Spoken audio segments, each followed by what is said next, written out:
তাদের চর্চা দেখতে দেখতে হঠাৎ করে দেখতে পেল যে এক কালো মতোর পুরুষ তাদেরকে মহারাজা মারতে শুরু করেছে।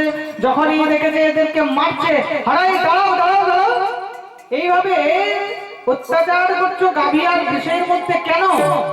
বলে এই গাভী আর বৃষ হলো, একজন হলো ধর্ম, একজন হলো পৃথিবী।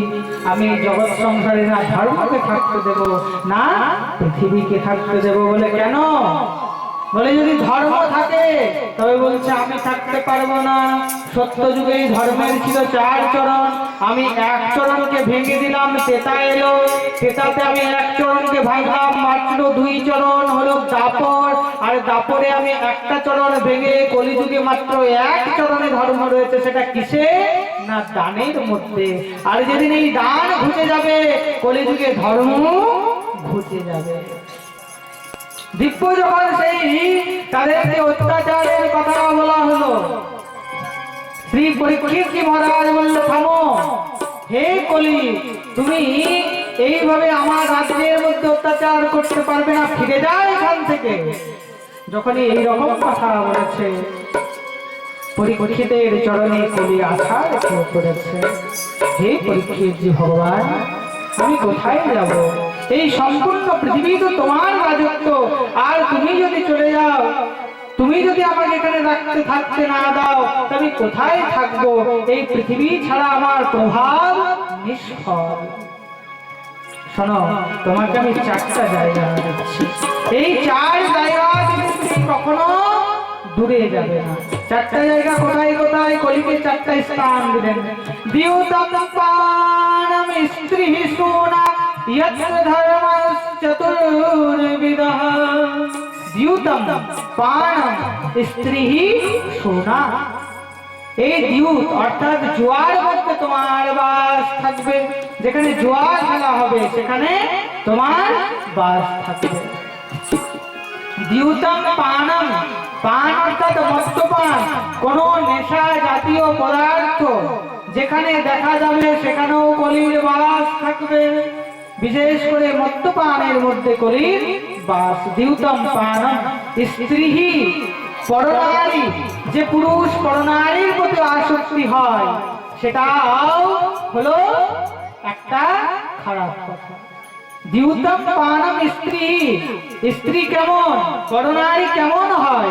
পরনারী প্যানি ছুরি 3 तरफ से खाए, काल हरे यौवन हरे नरक ले जाए। পরনারী প্যানি ছুরি 3 तरफ से खाए, এই জন্যই পরনারী থেকে বাঁচতে হবে। দ্যুতম পানম স্ত্রী সোনা অর্থাৎ হিংসা, জীবের হিংসা।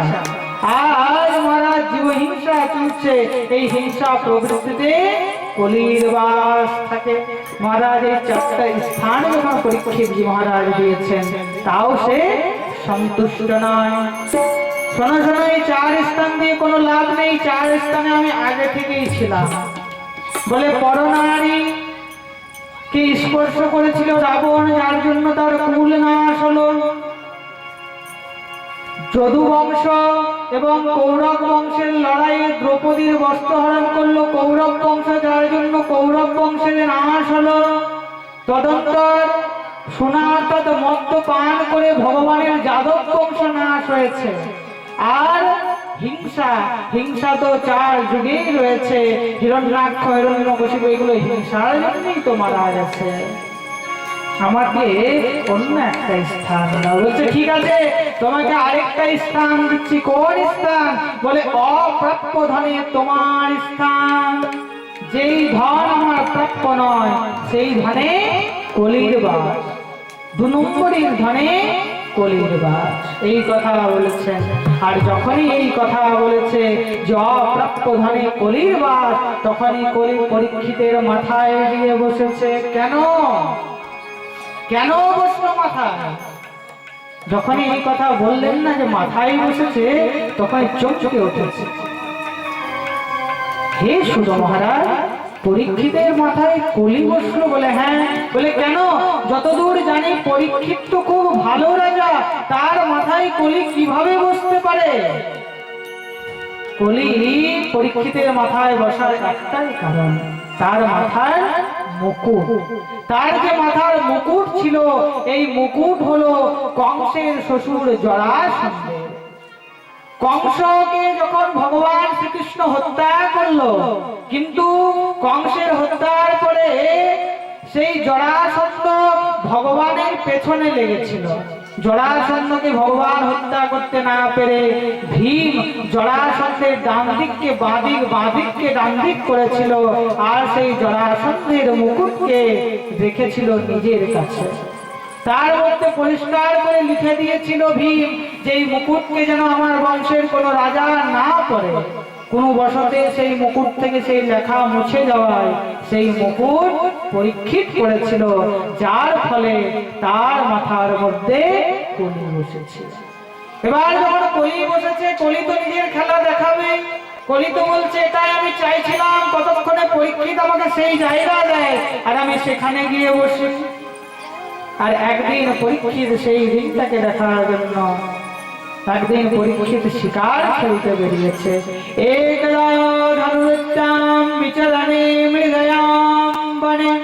একদিন বিচরণ করতে, মৃগয়া করতে, শিকার খেলতে যখন বনের মধ্যে গমন করেছে, বনের মধ্যে ঘুরতে ঘুরতে ঘুরতে ঘুরতে তার জল পিপাসা পেয়েছে। সামনে শ্রমিক মুনির আশ্রম ছিল। সেই শ্রমিক মুনির আশ্রমে গিয়ে সেই শ্রমিক মুনিকে জল যাচনা করলো, হে মুনিবর, আমি খুব জল পিপাসিত, কৃপা করে আমাকে জল দান করুন। সেই শ্রমিক মুনি ধ্যানস্থ, যার ফলে তার কথা না শুনলো। তার কথা যখন বারবার বলছে, শুনছে না শুনছে না শুনছে না, সেই পাশে এক মৃত সর্প ছিল, সেই মৃত সর্প সেই শ্রমিক মুনির গলে দিয়েছে। আর শ্রমিক মুনির গলে দেওয়াতে কিছু ছেলে তার সন্তান সিংহীকে গিয়ে বলে দিয়েছে, সিংহী কৌশিকী নদীর তীরে খেলা করছিল, কিছু ছেলে গিয়ে মহারাজ বলে দিয়েছে তোমার পিতার গলে এক দুষ্ট রাজা মৃত সর্প দিয়ে দিয়েছে। মহারাজ খরিসের বাচ্চা হলেও সে তো খরিস, সে তো বিষেই বলবে। সে ব্রাহ্মণের সন্তান সিংহী, সে সঙ্গে সঙ্গে জলকে স্পর্শ করে অভিশাপ দিয়ে দিল, ইতিলম্বিত মরিয়ালাম তচ্ছকম সপ্তমহিনী, যে আমার পিতার গলের মধ্যে মৃত সর্প দিয়েছে, আজ থেকে 7 দিন পর তার দুঃখত্যাগে দংশনে মৃত্যু হয়ে যাবে। মহারাজ দুঃখ অভিশাপ দিয়েছে। এদিকে পরীক্ষিত যখনই রাজ্যের মধ্যে প্রবেশ করেছে, রাজ্যে প্রবেশ করতেই সে মহারাজ মুকুটকে খুলেছে, আর যখনই মুকুটকে খুলে রেখেছে তার চেতনা হয়েছে, হায় হায় হায়, আমি কি ভুল করে ফেললাম, আমি এক ঋষির অপমান করে ফেললাম, ঋষির গলের মধ্যে মৃত সর্প দিয়ে দিলাম। মহারাজ তার আত্মগ্লানি হলো।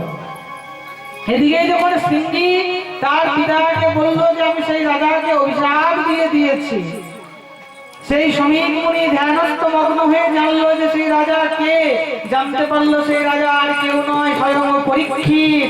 আরে সিংহী কি করলি, এক ভালো রাজাকে তুই অভিশাপ দিয়ে দিলি, যা পরীক্ষিতকে গিয়ে বল যে সে তার কৃপার জন্য, সে তার মুখের জন্য যেন কোনো উপায় করে। মহারাজ সিংহী গিয়ে বললেন যে শোনো, আজ থেকে 7 দিন পরে তোমার দুঃখত্যাগের দংশনে মৃত্যু হয়ে যাবে, তুমি তোমার উপায়ের জন্য কোনো উপায় করো, তোমার মৃত্যুর জন্য কোনো উপায় করো। পরীক্ষিত সমস্ত যত সাধু বৈষ্ণব ঋষি মুনিদেরকে প্রসাদের মধ্যে ডাকলো, সবাইকে বলল যে যার 7 দিন পর মৃত্যু হবে সে কি করবে, তার কিভাবে উদ্ধার হবে। কেউ কিন্তু তার উদ্ধারের কথা বলতে পারল না। যখন কেউ পারল না, পরীক্ষিত মনে খুব কষ্ট পেল, হায় আমি কি করে ফেললাম। সে কি করলো, তার সন্তান জন্মেজয়কে রাজা করে সমস্ত রাজ্য ত্যাগ করে বল করে গঙ্গায় গমন করেছে। গঙ্গার মধ্যে মলিন অবস্থায় বসে আছে। এদিকে সারা রাজ্যের লোক জানতে পেরে গেল যে পরীক্ষিত আজ থেকে 7 দিন পর মারা যাবে। মহারাজ যত সবাই দলে দলে আসতে শুরু করেছে যে দেখতে যাব যে কিভাবে 7 দিন পর পরীক্ষিতের মৃত্যু হবে। সবাই আসছে, আজ গঙ্গার তীরে ভিড় জমে গেছে। আর সেই ভিড় থেকে দেখতে দেখতে তত্ত্ব ভগবত ভগবান ব্যাসপুত্র ইয়দচ্ছাগাবটমানো নিপক্ষলিঙ্গ আলিক্ষ ভবিষ্ঠ বলে সুখদেব ভগবান কি জয় জয় শ্রী রাধে। দেখতেই দেখতে সেখানে দিব্য সুখদেবের আগমন হয়েছে। শ্রী সুখদেব যে ব্যাস আসনে বসিয়েছেন, ব্যাস আসনে বসে তাকে প্রশ্ন করেছেন, হে প্রভু, যার 7 দিনের মধ্যে মৃত্যু তাকে কি করা উচিত, তার শ্রেয় কি, সে কি করবে? তার কাছে দুটো প্রশ্ন করলেন, হে প্রভু, যে 7 দিন পর মারা যাবে সে কি করবে, তার কল্যাণ কিভাবে হবে, কৃপা করে আমার কল্যাণের মুক্তি বলে দাও।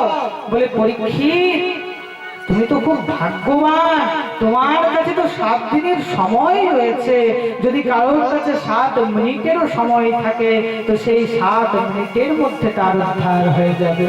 তোমার কাছে তো 7 দিন রয়েছে, তুমি তো জানো যে আমি 7 দিন পর মারা যাব, তোমার কাছে তো 7 দিন ধরে কল্যাণ করার রাস্তা রয়েছে। কিন্তু মহারাজ, আমাদের কাছে কি রয়েছে? আমরা আজ আছি, কিছুক্ষণ পর থাকবো কিনা কোনো গ্যারান্টি নেই। আমাদের কল্যাণের কোনো রাস্তা নেই।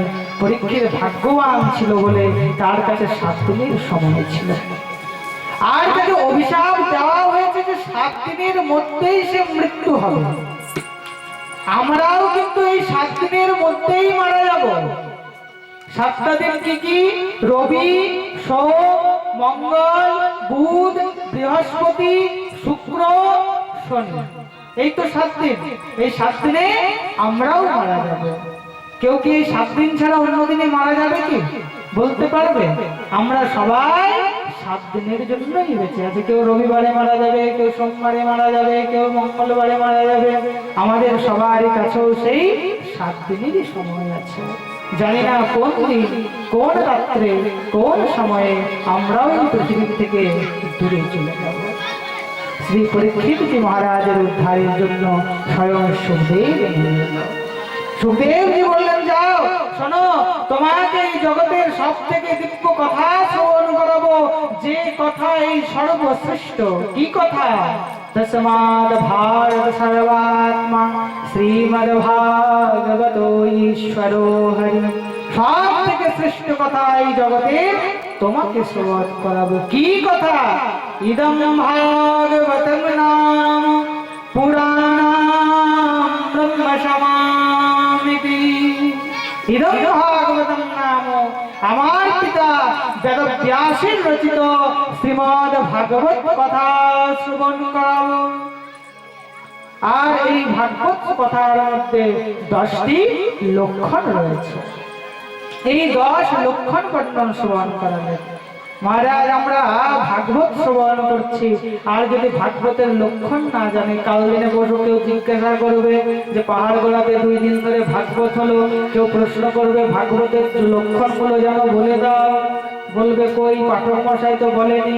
তো শুনে নিন ভাগবতের 10টি লক্ষণ কি কি। শ্রী সুখদেব মহারাজ পরীক্ষিতকে বলছেন ভাগবতের 10টি লক্ষণ।